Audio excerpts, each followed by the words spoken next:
value add deal is every deal that you can add some value to. And you can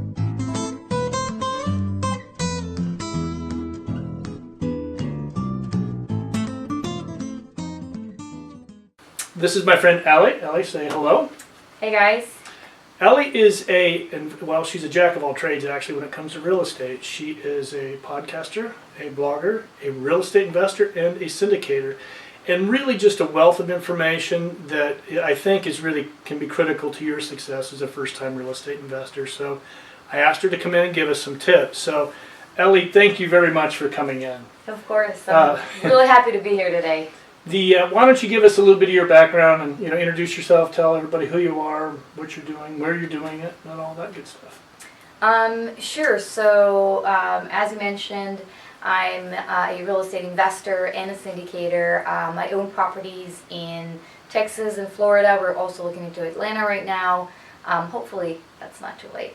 And my main focus is basically multifamily. I do invest in other types of real estate, but as a passive investor because it's very important for me to diversify. But when it comes to active investing and leading the investment, that's what I do. I focus on multifamily properties in the markets that I mentioned. Okay, how did you get started? Well, my journey started in Israel in 2006 or 7. I started as a real estate lawyer, okay. And I worked on huge deals, but I was envious of my clients and I wanted to be them. And I realized, I realized I wanted to do something a little bit different and to be on the other side of the table. Okay. And that's how I got into real estate. I worked as a property manager, okay. And after several years, I kind of made the switch to a real estate investor. Okay. So, and that's what I do today. And now you guys can see why I invited Ellie in today. She's just a wealth of information for you guys. So I think, actually, I don't even really know where to start with you because I could sit here for an hour probably talking to you. So I guess let's start with a first-time investor going out to buy their first multifamily property. What should they be looking for? So the first thing that I would advise anyone to do is to educate themselves on the market. Understand, you have to understand the market. You have to understand the environment of what you're, where you're investing. We can talk about it later. But when you see an opportunity, the first thing that I'm looking at is making sure that the investment fits my investment criteria, and you have to have it defined and start here. So investment criteria should be the areas in town that you would like to invest, the vintage. So what year are you investing in? Older properties in the 60s or from the 90s. It's okay to have a range, but you have to understand that. And also if you're interested in class A, B, C, maybe in D's if you have more appetite for risk. So you kind of gotta understand if, otherwise you'll drown in a wave of tons of you'll have too much information coming in at you. Yeah. You need to really have it focused. What do you guys special in, class B, C? We like B. Okay. And the reason, strong market. Very strong market. I'm a little bit concerned about class A because we're at the it's a long cycle. We're kind of at maybe the end of it. Who knows when it's going to shift, and when it does, I believe that the class A's will have higher vacancies because people might be losing their jobs and they're going to move from A's to B's. So I think class B's are the safest investment, but that's what works for us. Mm-hmm. They're, other investors are happy to take on more risk and go and invest in classes C's and C's and D's, which have higher returns than B's, and also they can have a little bit of higher risk. If your risk appetite, reward. if you're willing to really be out there every day, or at least overseeing your property management company every day, you can make a lot of money in Class D. Mm-hmm. We actually own a couple of Class D, and they are. It's every day you're on the phone or you're actually out on the property. We tend to specialize in Class B and C, and I completely agree with you. Class A around, especially we tend to invest in Los Angeles and in Dallas. And those multiples that they're trading at right now, a little bit, it's a little hairy for us. So how do you guys, I guess, pick? Well, what kind of returns are you guys looking for? How are you figuring out your returns? You have investors that you're talking to that are dictating your returns, or you say these are the returns we're going to go out and get? It's a very good question. It's also one of the things that everyone should be making sure that they have in an investment when they actually look at one, is to know what returns you're aiming at. So we're aiming at 15 to 17% IRR, and in terms of cash on cash, it's about 7 to 9%. And of course, the higher end is a little bit harder to find these days. But it's really, it depends, I think also, especially if you're a syndicator, part of your job is also to educate investors. And the returns that they've seen in the past 2 years and 5 years ago and 4 years ago, it's not the same return. These are not the same returns that they're going to see today for obvious reasons. Or a year from now, if interest rates keep going up, you're going to see a big change. How did you get started syndicating, I guess? Because I'm sure there's a lot of people that are watching this that have probably bought a couple of properties or thinking about syndicating. What are the first couple of steps that you took? So generally speaking, there are 3 ways of doing that, and I can share how I did it. The first way of getting into syndication is to invest passively as an LP, limited partner, in someone else's syndication. So that's a great way to learn about real estate, understand how the business works, how they position and manage the property. And it's a great way also to ask a lot of questions and gain knowledge through that way. And my husband and I owned about 1,300 units before I made the switch to syndication, and so that's one way, joining another syndicator and investing as a limited partner. The other way is to go with a mentor and find there are several mentors out there, and find the one that you like the most, and find the one that is doing things that you want to do, and learn from the mentor. So does it cost money? Absolutely. Is it going to cost you more if you just buy real estate without any knowledge? For sure. That's the most expensive way to go. Exactly. So that's another way of getting a mentor and having the confidence of having someone there to guide you through every step of the way, answer questions, review deals with you. It's priceless. Yeah. And that's the second way of doing it. And the third way is to partner with a syndicator. And you can always offer, I hear it a lot, people reach out to me and say, Ellie, I want to become a syndicator, but I don't know anything about it. I don't know what I can contribute. And my answer is always the same. There's always something you can bring to the table. Right.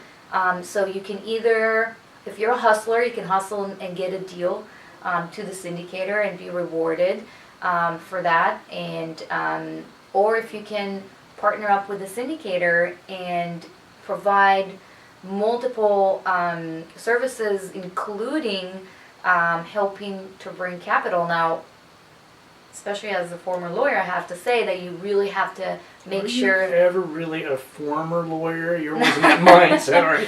Always, it doesn't leave you. Yeah, I was going to say. It doesn't leave you, but you have to make sure that you're not just raising capital for another syndicator without being without being a partner, because what you're selling is a security. Right. And that's something that you really, the viewers have to understand, that you're not helping to raise capital to sell real estate. Right. You're basically selling a security. There's an LLC that owns the property, and each investor has a certain part of the LLC. So in order, you can, if you have the license to do it, and most likely, if you don't have it, then it's okay if you are, and that's a very high level, there's a lot of regulations involved with that. Yeah, but if you're part of the general partnership, then you're not selling it for someone else, and it's a little bit better. So just make sure you understand the legal framework. But these are the main 3 ways, either investing as a limited partner, or just partnering with a syndicator, and the third way is actually hire a mentor. Right. And I Or go it your own and take that risk. Yeah. How do you set up your company? What do you guys? Are you an LLC? Or are you an LLC? Yes, we have LLC for every for every opportunity, every property we buy. There's a separate LLC with separate agreements, and we keep it very, that's the way very to separate. go. Yeah, that's the way to different go. bank accounts. Every property should have a different LLC. Yeah. Everything should be separate. Now, as far as investors, if you're out there and you think about pulling investors in, friends, family, there are guidelines for that as well. Now, I'm a little rusty on this, so I'm going to lean on you a little bit here, but you have to have at least $200,000 a year in income. Is that what it is to be an investor?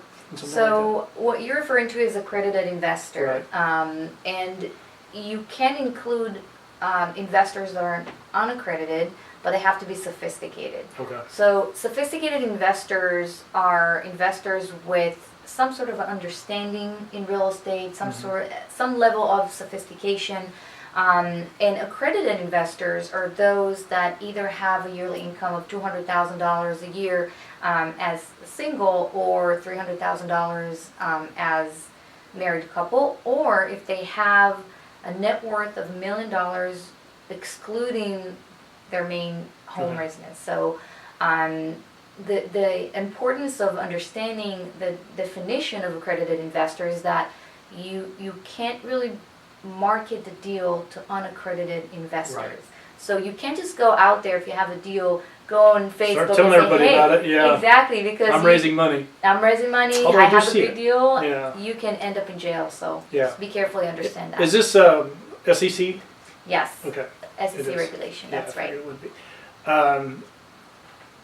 Man, you've got my head spinning. You've given us so much incredible information. I don't even. I kind of think that's it for that. I mean, it really. I think we know the numbers we should be looking at, how to get the numbers, and create an LLC, and the avenues to go for syndicating. So, unless there's something else you want to add to it. Yeah, I think I want to go back to the first question you asked me of what to look for in a deal. Okay. So we're very big on value add, and that's one of the things that I'm looking at. After I understand if the deal is geographically in an area in the market that I want to be in, if it's the vintage is fine, if it's a class that I want, I'm scanning the OM, which is offering memorandum, which is kind of a marketing package that the broker is going to send you, or you can download from their website. And I basically look for some potential for profit, and that is basically the value add. So value add deal is every deal that you can add some value to, and it can be one of two ways. Either the expenses are very high.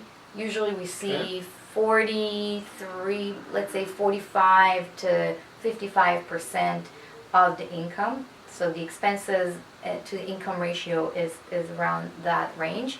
And if you see a property with 70% expense ratio, then it's a great question, for you to be asking why. Is there something wrong with the building, or maybe it's self-managed, or the property management is not doing its job correctly, and you can come in and bring in new management and lower the expenses and increase the profitability of the property. The other way is to increase income. Right. And you can increase income by renovating the most, common ways to renovate units and increase the rents. Have to make sure that the market that you're in, the submarket you're in, actually that's a good idea, because you can make the most beautiful apartment, but if the tenants that live in the area cannot afford it, it's going to be vacant. It's going to stay in the market. Money. Yeah. So you can take one of those two ways, or even combine. That's great. And that's the thing that I'm looking at the opportunity. I'm looking to see if there's a way to increase the bottom line, to increase the NOI, which is the net operating income, which is basically the expenses minus the income. And the thing that is very crucial to understand is not only you're increasing your cash flow right now, but you're maximizing the exit price when you're going to sell the property. Because what happens is that if we have two identical buildings in the same area, and one of them has an income that is higher, or NOI that is higher than the other one, it will be sold for a higher price. Yeah. And that's because we're using cap rates to determine the price. So the cap rates is basically the ratio between the NOI and the price. And because they're identical in the same area, then the cap rates are going to should be identical. So the building with the higher NOI is going to be sold for a lot more. So you're not only making money in a short term, you're also going to make money on the back end when you're going to sell the property. Yeah. You know, there's one thing that you brought up as I was kind of had a little bit of a heart palpitation, because we ended up buying a property back east, and the property management company was actually, I mean, there was 70-some units. They were always showing 2 vacant, and they were keeping that money. You know, so if you're going to buy a property out of your area, make sure you're going back there occasionally. And at least if you're not going to be able to go buy the property, make sure you get somebody to go buy. And also make sure that you are raising your rents every month as the leases come due. But as you can see, Maury's getting a little bit jumpy because we're about out of battery, I guess. So we're going to have to wrap it up right now. But yeah. Ellie, thank you so much for coming in today. I think everybody really learned a lot from you. We're going to put Ellie's contact information down below, or reach out to me, and I'll make sure you get in touch with her. And thanks again for coming in. My pleasure. Thank you for having me. Thank you.